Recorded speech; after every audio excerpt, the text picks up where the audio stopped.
No pravda, to bola taká odpoveď všeobecná, ale keď treba hovoriť o veciach konkrétnych, tak prvé, čo mi napadá, a to mi napadlo už veľmi dávno, keď som kedysi chodieval na bicykli na dom do Dražoviec robievať, tak prvé, čo mi napadlo, bol cyklistický chodník.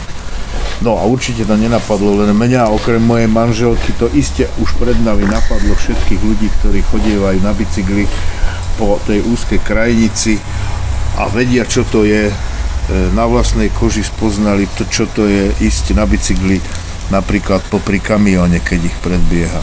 To je taká prvá vec, čo mi napadla.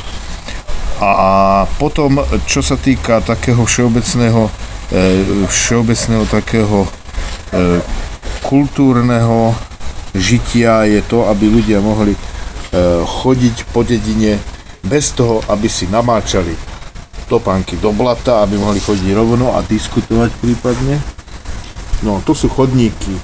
Chodníky väčšinou sú, ale práve na ceste, ktorá je veľmi frekventovaná smerom na Topolčany, na Topolčianskej ulici, tam chýba chodník.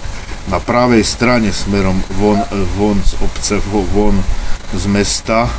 To som zažil aj ja osobne, keď som roznášal schránkové noviny, že tam treba chodník urobiť.